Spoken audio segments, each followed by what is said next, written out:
আসসালামু আলাইকুম রহমতুল্লাহি ওবরাকাতু। তো আজকে আমি আপনাদের দেখাবো চাইনিজ ফোনগুলোতে যে চার্জিং ইস্যুটা থাকে, অর্থাৎ চার্জ অটোমেটিক্যালি বার্ন করে, এই সমস্যাটার সমাধান। আর যারা চাইনিজ ফোনে নোটিফিকেশন প্রবলেমটা সলভ করতে চাচ্ছেন তারা কমেন্ট করে জানাবেন, এই সম্পর্কে ভিডিও দেব ইনশাল্লাহ। তো চাইনিজ ফোনে চার্জিং ইস্যু প্রবলেম সমাধানের জন্য সেটিংসে যেতে হবে। কয়েকটা সেটিংস খেয়াল করতে হবে।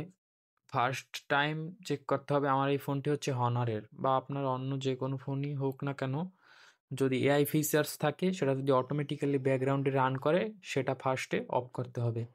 তো আমার এখানে হনার এআই আছে, আপনার এখানে অন্য যে কোনো ব্র্যান্ডের স্মার্টফোন হোক না কেন এআই অপশনটা খুঁজে বের করবেন। তো মাস্ট বি প্রথমে এই কাজটা করতে হবে, এটাকে ডিজেবল করে রাখতে হবে। এই যে এখানে এখানে লেখা থাকবে এনাবল, আমার এখানে ডিজেবল করা আছে, এখান থেকে ডিজেবল করে দিবেন। ঠিক আছে, তো এখানে ডিজেবল করে দিলে এটা অটোমেটিক্যালি ব্যাকগ্রাউন্ডে রান করবে না। তারপরে হচ্ছে গিয়ে সেকেন্ড কাজ হচ্ছে ডিসপ্লে ব্রাইটনেস। ডিসপ্লে ব্রাইটনেস অপশনে যাওয়ার পরে এখান থেকে নিচে আসবেন একটু, এখানে যে স্ক্রিন রিফ্রেশ রেট, এটা এর ভিতরে ট্যাপ করবেন। এটাকে যদি ডাইনামিক দিয়ে রাখেন তাহলে 120 হার্টসের first time display show change কাজ করবে। আর এখান থেকে যদি আপনি হাই দিয়ে রাখেন তাহলে কিন্তু স্মুথ পারফরমেন্স পাবেন, বাট ব্যাটারি কিন্তু প্রচুর পরিমাণে বার্ন করবে। তাই আমি সাজেস্ট করবো এখান থেকে 60 FPS দিয়ে রাখলে ভালো হয়, পাওয়ার কম বার্ন করবে। তো আপনারা ভাবতে পারেন যে 60 FPS দিয়ে রাখলে দেখা গেছে ফোনটা একটু স্লো স্লো স্লো কাজ করবে, কিন্তু সেটার সমাধান একদম ভিডিওর লাস্টে দেব, যাতে করে 60 FPS দিলে পরেও ফোনটা স্লো কাজ না করে। তো এখান থেকে ব্যাগে চলে আসবো। তারপরে এখানে গিয়ে আরেকটা কাজ করতে পারেন, এখানে সার্চ করতে পারেন, এখানে লিখবেন যে অলওয়েজ অলওয়েজ অন ডিসপ্লে, এর উপর ট্যাপ করবেন। তো এই যে অলওয়েজ অন ডিসপ্লে এখানে ট্যাপ করবেন, এটাকে এখান থেকে অফ করে দিবেন, তাহলে ডিসপ্লে অটোমেটিক্যালি অন থাকবে না আর চার্জ বার্ন করতে পারবে না। তো আমি যে পদ্ধতিগুলো দেখাচ্ছি এখান থেকে, এই যেটা কিন্তু অন থাকবে এটা অফ করে দিতে হবে। ঠিক আছে, আমি এই যে পদ্ধতিগুলো দেখাচ্ছি এগুলো দিয়ে একদম প্রপার ওয়েতে কাজ করতে পারেন, ইনশাল্লাহ 100% কাজ হবে। আমার এই ফোনটিতেও প্রথম প্রথম ব্যাটারি বার্ন ইস্যু ছিল, এখন আর নাই, আমি সমাধান করে ফেলেছি, ইনশাল্লাহ আপনার হয়ে যাবে। তো এরপরে কাজ করতে হবে, অ্যাপসে যেতে হবে। এই যে অ্যাপস, এখান থেকে অ্যাপসে যাওয়ার পরে দেন এখান থেকে ম্যানেজ অ্যাপসে যেতে হবে। ম্যানেজ অ্যাপসে যাওয়ার পরে এখান থেকে আপনার প্রতিটা অ্যাপ ধরবেন, প্রত্যেকটা অ্যাপ চেক করবেন। চেক করার পরে এখান থেকে এই যে পাওয়ার ইউজিং ডিটেলস আছে না, এখানে ক্লিক করবেন। ক্লিক করার পরে যে ম্যানেজ অ্যাপ পাওয়ার, এখানে ট্যাপ করবেন। ট্যাপ করার পরে এখানে সব কয়টা অপশন অফ করে দিবেন। এটা কিন্তু অন থাকবে, এরকম অটোমেটিক্যালি দেওয়া থাকলেই, অটো লঞ্চ এগুলো অন করা থাকলেই কিন্তু আপনার ব্যাকগ্রাউন্ডে কিন্তু চার্জ টানবে। হ্যাঁ, এখানে একটা বিশেষ সতর্কতা আছে, আপনি যদি হনারের device Chinese version use use করে থাকেন তাহলে কিন্তু সব অ্যাপসের ক্ষেত্রে এই কাজটা করা যাবে, বাট এই যে রিদমিক কিবোর্ড যারা ভয়েস অপারেটিং সিস্টেম ব্যবহার করেন বা ভয়েস টাইপিং, তারা কিন্তু এই এই কাজটা করলে কিন্তু রিদমিক কিবোর্ডের ভয়েস টাইপিংটা আর কাজ করবে না। তাই শুধুমাত্র রিদমিক কিবোর্ডের ক্ষেত্রে এই অপশনটা অন থাকবে, এই যে অটোমেটিক্যালি অপশনটা অন থাকবে, বাকি সবগুলো অফ করে দিতে হবে।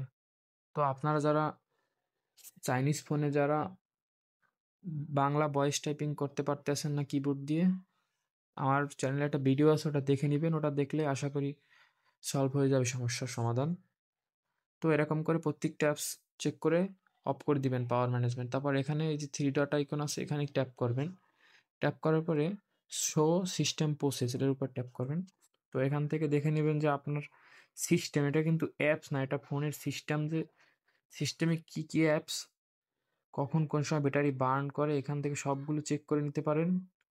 তো সাপোজ আমি এই কল ম্যানেজমেন্ট এখান চেক করলাম, এখান থেকে এরকম একটা একটা করে চেক করে নেবেন। এখান থেকে এই যে এখানে কিন্তু শো করছে ব্যাকগ্রাউন্ডে কত সেকেন্ড অন ছিল বা কি ছিল। আপনার যদি এখানে দেখা যায় যে 10 মিনিট বা 1 ঘন্টা ব্যাকগ্রাউন্ডে অন থাকে, ওটা অফ করে নিতে হবে। তাছাড়া তেমন আর কোনো কাজ নেই এখানে। এবার এখান থেকে ব্যাগে চলে আসবেন। এবার আরেকটা জিনিস দেখাবো। ব্যাটারি অপশনে যাবেন। ব্যাটারি অপশনে যাওয়ার পরে এখান থেকে একটা জিনিস চেক করবেন যে আপনার ফোনে আপনি কোন অ্যাপসটা ইউজ করছেতে ইউজ করছেন লাস্ট কয় ঘন্টায় বা ইউজ করতেছেন না, তারপরও এখানে শো করতেছে যে আপনার ব্যাটারি বার্ন হচ্ছে এত পার্সেন্ট। সাপোজ আমি এখানে ক্যাপকাট আমি এটা ইউজ করছি, এই জন্য আমার 36% দেখাচ্ছে। আপনি এখানে দেখবেন যে আপনি যে অ্যাপসটা ইউজ না করছেন তারপরও এটা শো করছে এখানে। তো তখনই এখান থেকে এই অপশনগুলো অফ করে দিবেন। এই যে ম্যানেজ পাওয়ার কনসেপশন, এখান থেকে এগুলো অফ করে দিবেন। ঠিক আছে? এরকম প্রত্যেকটা ধরে অফ করে দিবেন। তো এখন আরেকটা জিনিস দেখাবো, এটা মাস্ট বি গুরুত্বপূর্ণ।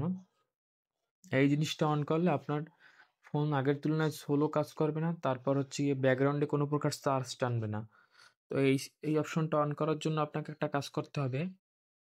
প্রথমে অ্যাবাউট ফোনে যেতে হবে। অ্যাবাউট ফোনে যাওয়ার পরে এই যে বিল্ড নাম্বার দেখতে পাচ্ছেন, এই বিল্ড নাম্বারের উপর ৭ টা ট্যাপ করতে হবে, অর্থাৎ ৭ বার চাপ দিতে হবে।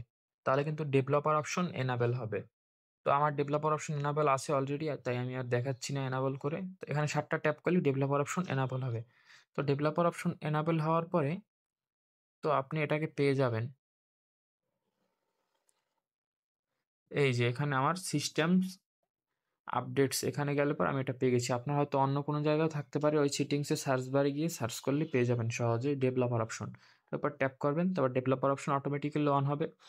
তারপর একটু নিচের দিকে স্ক্রল করে যাবেন। স্ক্রল করে যাওয়ার পরে